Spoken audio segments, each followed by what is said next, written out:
Dan ada pertanyaan Ustaz? Iya. Dari Ikhwan di Padalarang, Ustaz, berdasarkan informasi bahwa tanggal 26 Desember 2019 akan terjadi gerhana matahari cincin, apakah jika cuaca mendung atau hujan tetap disunahkan melaksanakan sholat gerhana? Dan apa yang bisa dilakukan apabila tidak bisa melaksanakan sholat dikarenakan sedang bekerja di pabrik? Silakan Ustaz. Baik, barakallahu fiik. Ya, ada informasi hari Kamis tanggal 26 Desember akan terjadi gerhana matahari cincin. Dimulai dari 10:30 sampai berakhir kira-kira jam 2 ya. Disyariatkan kita untuk banyak bertobat, beristighfar, bertakbir, kemudian banyak-banyak bersedekah. Kedua juga melakukan sholat gerhana ya. Di mana sholat gerhana disunahkan di masjid bagi orang yang memungkinkan untuk berjamaah di masjid.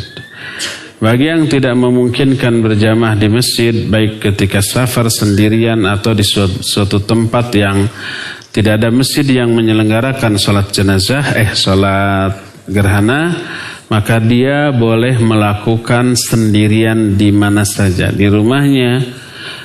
Boleh nggak di tempat dia bekerja? Kalau diizinkan oleh bosnya boleh. Tapi kalau sedang bekerja dan bosnya, owner dari perusahaan tempat kita bekerja tidak mengizinkan, jangan. Karena begitulah kontrak kerja kita yang disepakati, yang wajib kita tunaikan. Menunaikan janji hukumnya wajib ya. Ketika yang wajib ini sudah kita sepakati, jangan dilanggar hanya untuk melakukan amalan yang hukumnya sunnah. Kecuali kalau silakan bagi karyawan yang mau ikut sholat jenazah, silakan baik berjamaah di musola, di masjid, atau di ruangan tertentu yang disediakan, maka boleh. Kalau nggak ada, silakan sendiri-sendiri, boleh sendirian aja ya. Nah, apakah kalau mendung disyariatkan? Tidak. Karena Rasul SAW menyatakan, فَإِذَا رَأَيْتُمُوهَا فَصَلُّوا. Kalau kalian melihat adanya gerhana, maka sholatlah. Jadi syariat sholat dikaitkan dengan ru'yah, dengan melihat. Maknanya kalau tidak melihat, maka tidak ada syariat gerhana. Baik melihat itu tidak melihat itu karena tidak tahu, atau karena terhalang awan. Di zaman sebelum ada teknologi, kemudian terjadi gerhana tapi terhalang awan. Orang-orang tahu apa tidak? Tidak akan tahu. Kenapa tidak tahu? Tidak melihat. Sekarang tahu, di zaman kita tahu. Karena ada teknologi, tapi tidak melihat. Apakah disyariatkannya itu disyaratkan harus melihat atau harus mengetahui? Disyaratkannya harus melihat. Nabi SAW menyatakan, فَإِذَا رَأَيْتُمُوهَا فَصَلُّوا. Kalau kalian melihatnya, bukan mengetahuinya, tapi melihatnya, ru'yal ain, bukan ra'yul qalb, bukan melihat dengan hati kemudian jadi sains dan teknologi, tidak. Tapi melihat dengan mata, ya. Kalau tidak terlihat karena terhalang awan, maka tidak disyariatkan untuk melakukan sholat. Jadi apakah nanti kita sholat atau tidak? Nggak tahu. Tergantung nanti apakah dari Bandung kelihatan apa tidak. Baik kelihatan karena posisinya mungkin tidak terlihat, atau kelihatan tapi tidak terlihat karena terhalang awan, ya.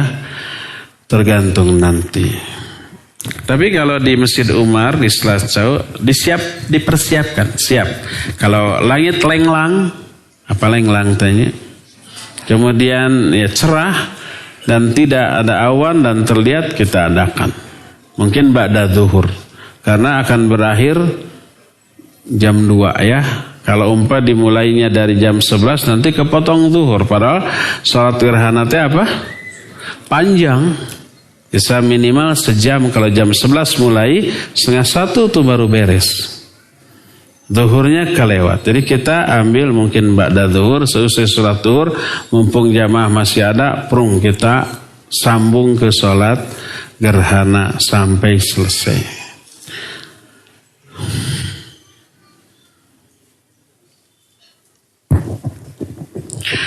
Apakah hukum fikih boleh berubah sesuai ijtihad ulama pada setiap zaman? Tergantung fikihnya itu, apakah fikih berkaitan dengan kasus kontemporer atau tidak. Kalau berkaitan dengan kasus yang baku seperti fikih sholat, fikih zakat, fikih umpamanya, fikih sholat, fikih wudu, fikih tayamum, itu tidak berubah. Karena begitu-begitu juga. Di zaman manapun, di tempat manapun tidak ada perubahan. Tapi kalau berkaitan dengan masalah kontemporer, ya mungkin ada perubahan. Ya, seperti apa contohnya?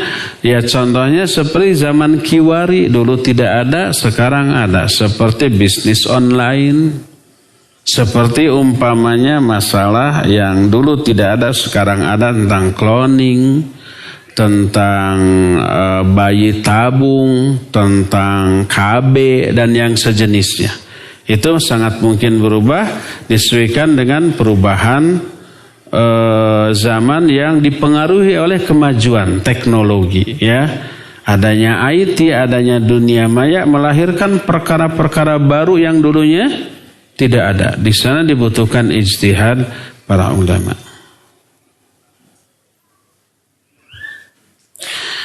Ustaz afwan, ana masih belum paham. Tadi disebutkan masalah budaya dengan agama. Mohon pencerahannya. Mengenai yasinan dan khataman 30 juz secara berjamaah dan bergantian. Itu budaya atau agama? Budaya apa agama? Agama. Perkara agama atau perkara dunia? Perkara agama. Perkara agama harus mencontoh, adakah itu di zaman Nabi dan para sahabat atau tidak. Kalau tidak ada berarti perkara baru dalam agama, disebut muhdatsatul umur. Perkara-perkara baru dalam agama. Dulunya tidak ada, sekarang jadi ada. Kata Nabi SAW, wa iyyakum wa muhdatsatil umur. Hati-hati oleh kalian, jauhi oleh kalian perkara-perkara baru dalam agama. Nah, tapi perkara agama ini dianggap bagian dari agama karena pengaruh budaya. Jadi, karena ada budaya umpamanya setiap malam Jumat berkumpul, ada ritual-ritual tertentu dulu di zaman sebelum datangnya Islam, zaman animisme dan dinamisme. Termasuk umpamanya apa tadi? Seperti umpamanya pas ada orang mati harus ada ritual di 7 hari pertama. Itu kan dulunya di zaman animisme, dinamisme diadakan. Karena didasarkan pada keyakinan mereka 7 hari pertama ruh itu masih berada di dalam rumah. Agar mereka ruhnya tidak resah, tidak gelisah, ada ritual di 7 hari pertama. Hari ke-8 pergi, maka gak perlu lagi ada ritual. Nanti hari ke-100 datang lagi. Ada ritual lagi, disebut apa? Natus. Sehari aja, nanti pergi lagi. Udah gak ada ritual. Nanti hari ke-1000 datang lagi, ada ritual lagi. Apa namanya? Nyewu apa? Dan seterusnya, ya. Itu berasal dari ritual agama animisme dan dinamisme. Lalu ritual itu dibudayakan, isinya diganti dengan doa, zikir dan baca Al-Quran. Akhirnya budaya ini dianggap bagian dari agama karena ada zikir, ada bacaan Quran, ada doa berjamaah, ada hadiah pahala kepada orang-orang yang sudah meninggal. Awalnya budaya, lalu diisi oleh agama, baik zikir, bacaan Quran, doa, akhirnya dianggap bagian dari agama yang dulunya tidak ada. Nah, seperti itu ya, wallahu a'lam. Jadi bercampurlah agama dengan budaya tersebut. Itu yang harus kita apakan? Kita pilah dan kita pisah. Agama-agama, budaya-budaya. Agama sumbernya dari Allah, budaya sumbernya dari manusia. Jangan campur adukan. Ya. Ustaz, ya. Ada pertanyaan dari pemirsa Ahsan TV. Mohon maaf di luar tema. Ada tetangga Ana yang suaminya baru meninggal dan dia seorang petani dan juga dia memelihara sapi. Katanya kalau masa iddah tidak boleh keluar rumah, Ustadz. Jika selalu di rumah, bagaimana bercocok tanam dan bisa mencari rumput untuk memberi makan sapinya tersebut? Mohon penjelasannya, Ustadz. Syukran. Iya, barakallahu fiik. Iya, hukum asal tidak boleh keluar rumah, ya. La tukhrijuhunna min buyutihinna illa wala yakhrujna illa ayatina bifahishatin mubayyinah. Wa tilka hududullah. Ya, tetaplah tinggal, jangan keluar, jangan dikeluarkan. Kecuali kalau ada masalah yang sifatnya darurat tadi. Seperti dia harus ke WC. Sementara di dalam rumahnya tidak ada WC, zaman baheula kan gitu ya. Makanya di rumah gitu, ya. Atau dia harus mencari nafkah. Harus keluar rumah. Nafkah itu tidak bisa ditunggu di rumah. Dia harus keluar. Kalau enggak keluar mencari nafkah, dia kelaparan. Dia terancam kematian. Untuk hal-hal yang sifatnya daruri seperti itu, boleh. Ya, ad-darurah tubihul mahdhurah. Perkara yang sifatnya darurat membolehkan hal-hal yang tadinya terlarang. Oleh karena itulah maka boleh bagi dia keluar untuk perkara tersebut karena sifatnya daruri. Ustaz, 8 bulan yang lalu ayah ana wafat. Dan qadarullah ahad kemarin ibu ana juga wafat. Yatim piatu nih. Elus tuh kepalanya ya. Disarankan mengelus kepala anak yatim dan piatu. Tapi segede apa nih orang? Allah yarhamhumah. Mudah-mudahan kedua orang tua ikhwan atau akhwat ini diampuni semua dosanya, diterima semua ibadahnya, diberikan nikmat kubur, dihindarkan dari azab kubur, dan kelak Allah masukkan ke dalam surga beserta anaknya ini ya. Mohon nasihatnya, amalan apa saja yang bisa anak amalkan agar pahalanya bisa mengalir kepada kedua orang tua. Pertama yang terutama, jadilah anak soleh. Itu saham yang paling mahal yang bisa menyelamatkan orang tua. Jangan jadi anak yang ahli maksiat, pendosa besar, apalagi kufur dan syirik. Ya, jadilah anak yang. Kedua, sering-seringlah mendoakan. Coba hafalkan doa salat janazah. Allahumma gfirlahu warhamhu wa'afi. Atau kalau dua orang itu sudah tidak ada, hu-nya diganti dengan huma. Allahumma gfirlahuma. Atau Allahumma gfirli walidayya warhamhuma wa'afihima wa'fu anhuma wa akrim nuzulahuma wa wasi' madkhalahuma wagsilhuma bithalji wal ma'i wal barad wa naqqihima minal khataya kama yanqa thawbul abyadu minad. Sampai akhir doa salat jenazah setelah takbir ketiga ya. Baca itu sering mungkin. Baca di dalam salat, terutama ketika sujud ya. Baik salat fardu atau salat atau salat sunnah. Kalau salat fardu mungkin kita nggak bisa leluasa. Karena sebagai makmum kita harus ngikut imam. Nggak mungkin imam sudah bangkit kita sujud terus. Imam sudah rakaat kedua kita masih sujud rakaat pertama. Nggak mungkin kan? Nggak boleh begitu. Nah, tapi dalam salat sunat, coba malam bangun tahajud, dalam tahajud itu baca, ya. Atau dalam sunat rawatib, baca di setiap sujud. Hafalkan doa itu, baca. Maka pas nanti suatu saat ada sholat jenazah mendadak, kita nggak sibuk buka buku untuk mengulang hafalan itu. Kan rata-rata lupa tuh karena tidak diamalkan. Kalau umpah diamalkan setiap hari dalam sholat dibaca, mendoakan kedua orang tua kita yang sudah meninggal, maka kita hafal. Pas ada sholat jenazah, kita tidak perlu menghafal ulang, ya. Itu yang kedua. Banyak-banyak mendoakan. Dan kadar kesolehan seorang anak salah satunya ditentukan oleh seberapa sering dia mendoakan kedua orang tuanya. Diambil dari hadis wa waladun sholihun yad'ulah. Anak soleh yang mendoakan kedua orang tuanya. Kesolehan anak salah satunya diukur dari seberapa sering dia mendoakan kedua orang tuanya, ya.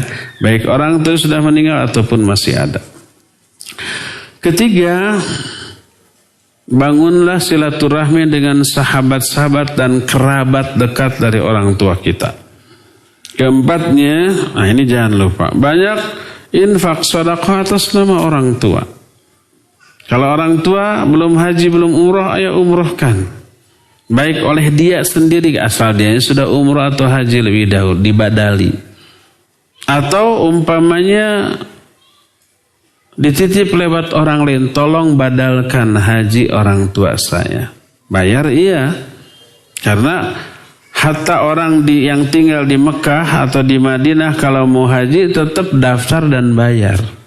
Karena harus nyewa mobilnya, harus nyewa tendanya, harus makan selama haji tersebut.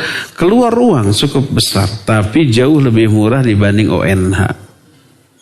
Infak sedekah atas nama orang tua. Nih ma'had sekarang lagi dibangun. Saya infak atas nama ayah dan ibu saya. Ini ayah saya sekian, ibu saya sekian. Ayah 5 miliar, ibu miliar nih. Nanti jadi itu ma'had.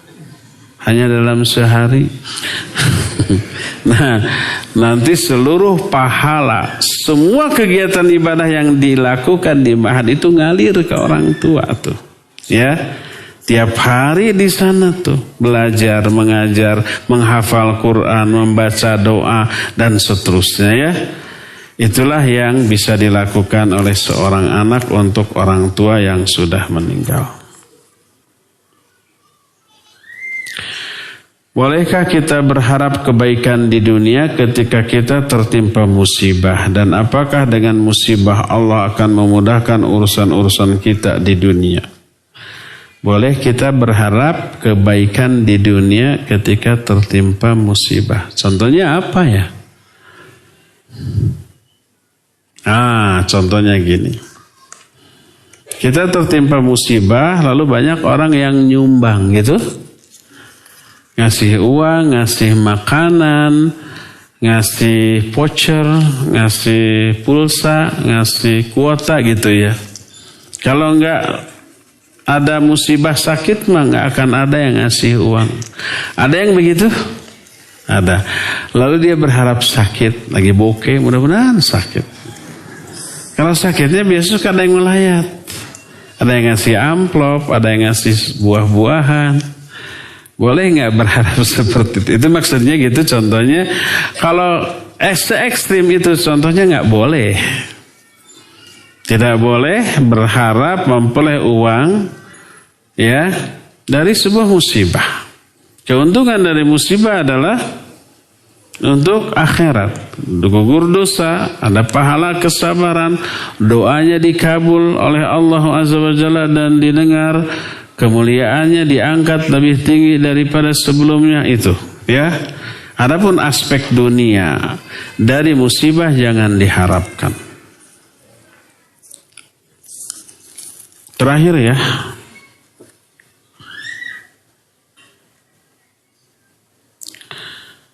bagaimana tindakan kita dengan kemungkaran di tempat kerja berupa tindakan pencurian oleh teman-teman kerja? Apakah anak melapor ke supervisor atau bagaimana? Mengingat resiko kemudaratannya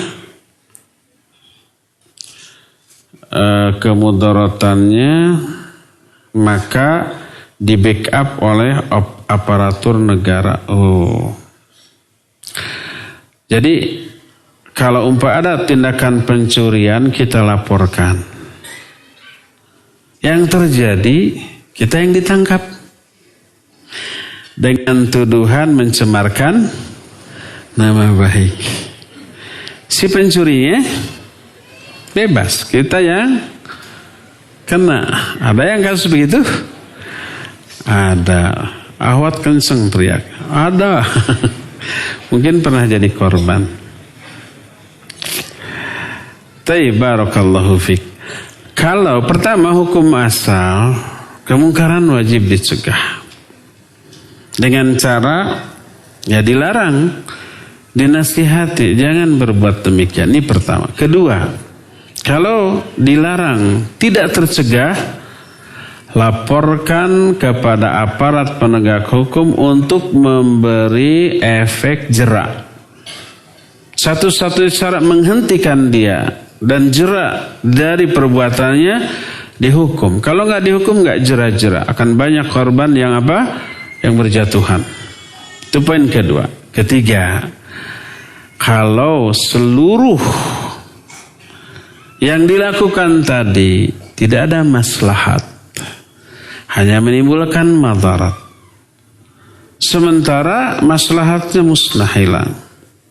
Si pencuri itu tambah merajalela dengan pencuri, kita yang melaporkannya malah dituduh dengan tuduhan yang dibuat-buat. Akhirnya kita yang dihukum. Maka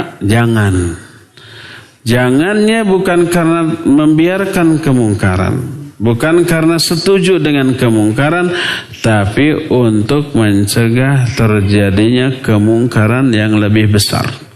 Kemungkaran berupa pencuriannya akan tetap berjalan, bahkan lebih besar lagi skalanya. Kemungkaran keduanya kitanya yang kemudian dihukum, dan ini memberi efek takut kepada yang lain. Itu kemungkarannya 2 kali lipat. Maka bila satu kemungkaran dicegah berakibat menimbulkan kemungkaran yang lebih besar atau kemungkaran lain yang lebih double, maka membiarkan kemungkaran itu lebih selamat. Bukan karena setuju dengan kemungkaran itu, bukan karena berdiam diri dari kemungkaran itu, tapi untuk mencegah terjadinya kemungkaran yang lebih besar. Sebagai contoh, kalau ada orang yang sedang mabuk, lalu kita larang. Apa akibatnya? Kita dipukuli babak belur. Kita bahkan dibunuh. Sementara setelah itu dia tetap mabuknya. Makan merajalela. Kata orang Sunda, morang maring. Morang maring itu apa ya? Apa morang maring teh? Jadi melakukan tindakan kejahatan kepada kerabat-kerabat kita, orang-orang terdekat kita. Tadi nama enggak jahat ke kita, hanya dia mabuk. Maka mabuknya lebih baik daripada tidak mabuknya. Dan itu pernah terjadi di zaman Syekhul Islam Ibn Taimiyah. Melihat ada berapa orang tentara Tartar yang mabuk. Kata Imam Ibn Qayyim, ya Syekh, tidakkah kita cegah dia dari kemungkarannya, dari mabuk itu? Kata beliau, da'auhum, biarkan mereka. Mabuk mereka lebih baik daripada sadarnya. Karena ketika sadar, mereka membunuh, mencuri, merampok, memperkosa. Ketika mereka mabuk, mereka berhenti dari semua itu.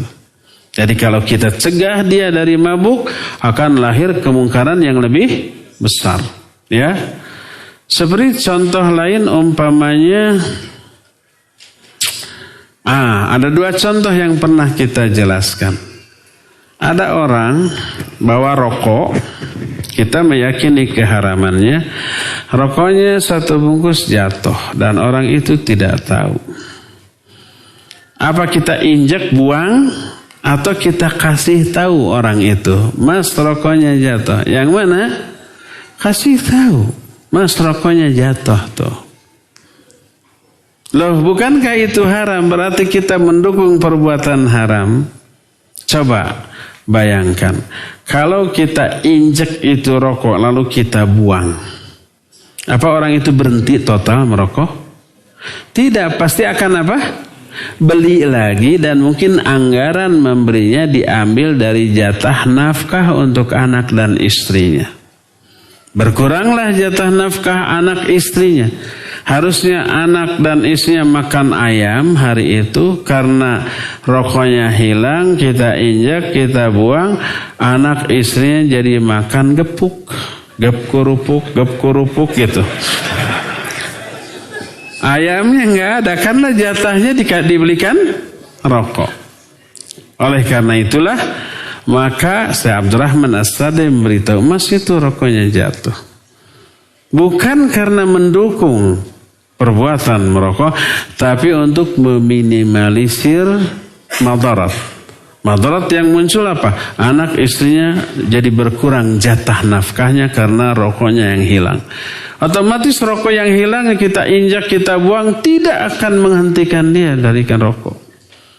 Tidak umpamanya, wah rokok hilang, sehari ini mah nggak ngerokok, apa begitu? Enggak, pasti beli lagi. Uangnya dari mana? Ngambil jatah nafkah untuk anak dan istrinya, ya. Wallahu a'lam bishawab. Cukup ya sampai di sini saja. Insyaallah kita jumpa kembali setahun yang akan datang. Subhanakallahumma bihamdik asyhadu an la ilaha illa anta astaghfiruka wa atubu ilaik. Walhamdulillahirabbil alamin.